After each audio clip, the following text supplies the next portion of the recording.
The champagne glass trembled slightly in my hand, not from nerves but restraint, control, calm. My gaze never left him. The man standing confidently beside the groom, lifting his glass to toast the newlyweds. My daughter looked radiant, wrapped in white, lit from within. Her eyes shimmered with joy, her smile full of trust. I'd never seen her more beautiful. And then he turned, Douglas Kading, father of the groom, a man draped in wealth and entitlement, wearing power like it was a second-hand suit tailored to impress only those who didn't know better. He turned to me with a smirk hiding at the corner of his lips, and with a voice loud enough to slice through the warmth of the room, he said, "Incredible how far charity cases have come these days. I mean, no husband, no real job, yet here you are sitting with the rest of us." A stillness fell over the crowd then, nervous laughter, shifting glances. His wife looked away, embarrassed. My daughter froze mid-smile. I stood slowly, calm, my voice even, "Do you even know who I am?" He blinked, then paled, because he didn't. Not really. I raised my daughter, alone from the moment her father traded us in for a younger woman, and walked out without a backward glance. He left me with a mortgage, a toddler, and a smirking lawyer's email. That was the moment I stopped being soft. I built walls out of exhaustion. Learned how to read contracts before emotions. Learned how to stretch back doll 10 into dinners and dreams. We had peanut butter sandwiches some nights, but she never saw the cracks, only warmth. I smiled even when I couldn't breathe, worked 2 jobs, then 3, built something out of fear, out of spite, out of love. And then she met him, the boy. He was kind, steady, the kind of boy any mother would hope her daughter would fall for. But boys come with families, and families often come with men like Douglas, CEO, legacy money, the kind of power passed down like furniture.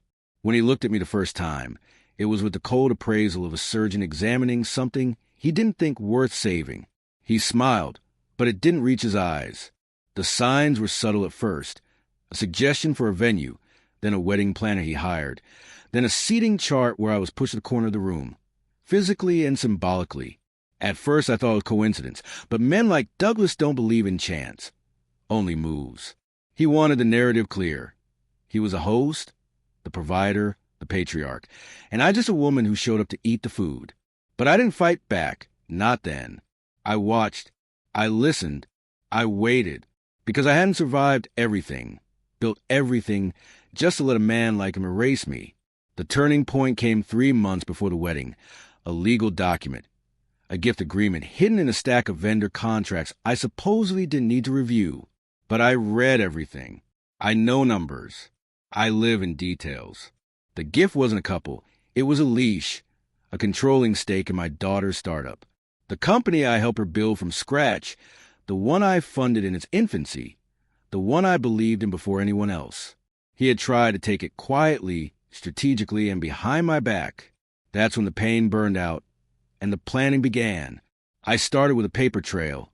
Screenshots, copies, emails, contracts, meeting transcripts. Every whisper deception gathered with precision. Then I made calls. Favors, silent ones. People who owed me. People who disliked men like Douglas even more than I did. Then came the money, quietly moved, quietly protected. The shares I held in my daughter's company transferred into a trust, a gift she would inherit at the moment she signed her marriage certificate. She didn't know yet. She didn't need to. Not until the moment was right. Because the real weapon wasn't financial, it was reputational. Douglas's reputation. A crystal vase balanced on a shelf during an earthquake. So when he opened his mouth at the wedding, when he thought he could humiliate me in front of my daughter, her husband, and 200 guests, he triggered the avalanche himself. "Do you even know who I am?" I asked again, my voice clear now, picked up perfectly by the microphone. He said nothing, but his eyes flicked to his wife, to his lawyer across the room, to the man in the gray suit standing near the caterers, my contact from the SACE. "Yes, I invited him to." "You thought this wedding was yours," I said softly, stepping closer. "You thought you were the puppet master." I smiled. "I'll let you think that." A ripple moved through the guests. Then I reached into my bag, pulled out an envelope, thick, heavy, the weight of truth. "In here," I said, are documents showing exactly how you tried to obtain controlling interest in a business that doesn't belong to you. Fraud, coercion, illegality. You even slipped up during a phone call. I have a recording. A gasp from someone nearby. Douglas's face turned the color of old stone. I'm not here to ruin your son's wedding. I added, so here's the deal. You disappear from my daughter's life.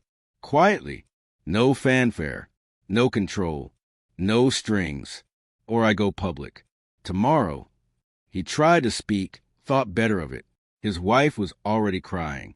My daughter looked at me like she was seeing me for the first time, not in fear and awe. Douglas left before dessert. No goodbye, no second toast. By Monday, his board had launched an internal review. My contact filed a formal inquiry. No explosions, just a slow, suffocating pressure of truth. That night in her wedding suite, my daughter found a trust letter. She called me in tears. You protected me. Again, she whispered. I didn't answer. She already knew, because revenge doesn't need shouting. It doesn't need fire or fury. It needs silence, timing, and a willingness to be underestimated. So when people ask me what I do for a living, I smile. I build empires, I say, and I bury the men who try to steal them. Justice isn't loud, it's surgical. And now it's done.